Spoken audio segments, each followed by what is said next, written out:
Hello students. अगर आपको अंग्रेजी नहीं आती है तो आपको एकदम डरने की या घबराने की ज़रूरत नहीं है। हम आपको अंग्रेजी इस तरह से सिखा रहे हैं कि चाहे आपको थोड़ी बहुत अंग्रेजी आती हो या आपको अंग्रेजी बिल्कुल ना आती हो, आप कहीं से भी शुरुआत कर सकते हैं। हमने आपके लिए जो भी लेसन तैयार किए हैं, आप उनमें से कोई भी लेसन डिस्क्रिप्शन बॉक्स में देखकर उठा सकते हैं और उस लेसन को आज, कल या जब आप चाहें आप शुरुआत कर सकते हैं। अंग्रेजी सीखना कोई ज़्यादा मुश्किल काम नहीं है। इंग्लिश में बात करने के लिए सबसे ज़रूरी है कि आपको छोटे शब्दों यानी वोकैबुलरी वर्ड्स का पता हो और उन शब्दों को अपने वाक्यों में किस तरह से प्रयोग किया जाता है, इसका ज्ञान हो। एक बार आपको शब्दों का अर्थ पता चल गया तो आप छोटे वाक्य बना सकते हैं और जब आपको छोटे वाक्य बनाने आ गए तो आप लंबे वाक्य भी आसानी से बना पाएंगे। हमारे वीडियोस को शुरुआत से अंत तक ज़रूर देखें क्योंकि हम अपने हर लेसन में, हर वीडियो में आपको ख़ास जानकारी देंगे, ऐसे टिप्स बताएंगे जिनसे आप बहुत ही जल्दी, बहुत ही आसानी से फर्राटेदार अंग्रेज़ी बोलने लगेंगे। हमारे साथ इस वीडियो के अंत तक बने रहें। आइए शुरुआत करते हैं आज के लेसन से। आज हम सीख रहे हैं 10 वोकैबुलरी वर्ड्स और किस प्रकार हम उन्हें अपने वाक्यों में प्रयोग कर सकते हैं। आज का पहला शब्द है स्ट्रगल। संघर्ष करना अर्थात स्ट्रगल। स्ट्रगल।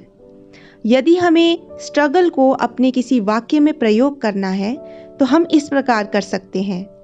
एग्जाम्पल देखते हैं यानी कि उदाहरण देखते हैं। जीवन में आपका संघर्ष आपको विजेता बनाएगा।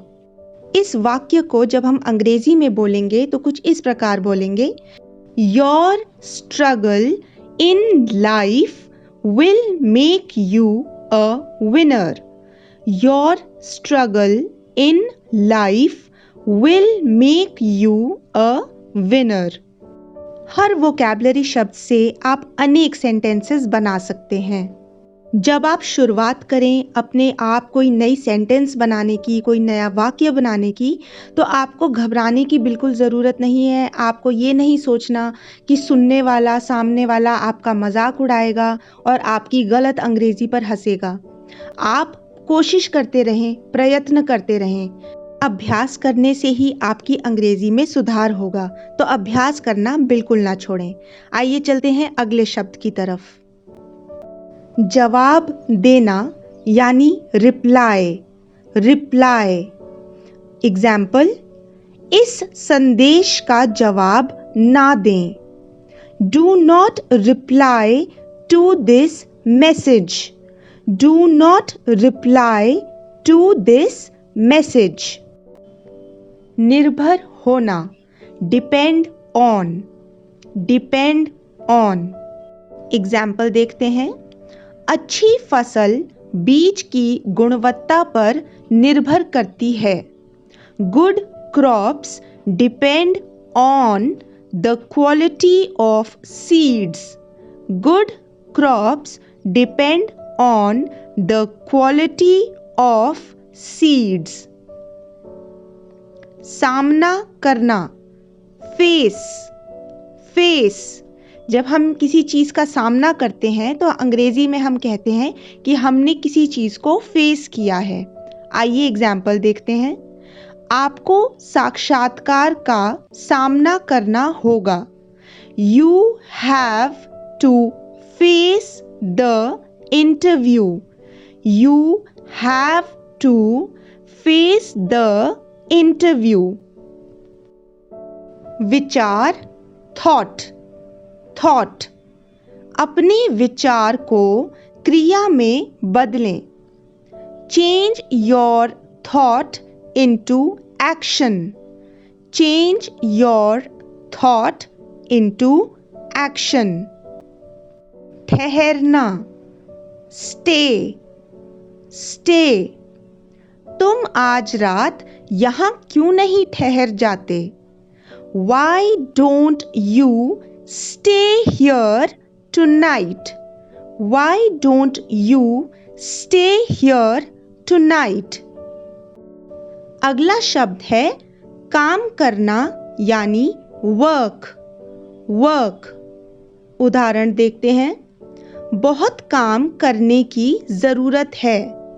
Lot of work needs to be done. Lot of work needs to be done. मदद करना यानी help, help। ये एक ऐसा शब्द है हेल्प जो आपने हर जगह सुना होगा। जिसको अंग्रेजी नहीं भी आती, ये हम आम बोलचाल में अक्सर यूज करते ही हैं। हेल्प मी, हेल्प प्लीज, इस तरह के शब्द। मुझे नदी पार करने में मदद चाहिए। I need help to cross the river. I need help to cross the river. झुकना, bow down, झुकना, bow down।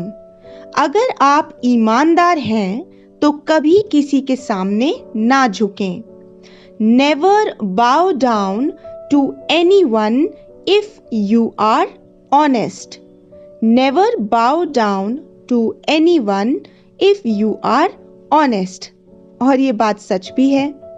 जीवन में ईमानदार रहेंगे तो किसी के सामने झुकना नहीं पड़ेगा। आइए चलते हैं अगले शब्द की तरफ। प्रतीक्षा करना यानी वेट, किसी का वेट करना।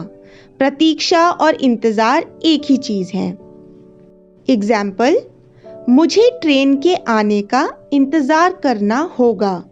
आई need to wait for the train to arrive. I need to wait for the train to arrive. हमारे साथ अंग्रेजी सीखते रहें। हमारे चैनल को लाइक, शेयर और सब्सक्राइब करना बिल्कुल ना भूलें। हम हाजिर होंगे अगले लेसन के साथ। धन्यवाद।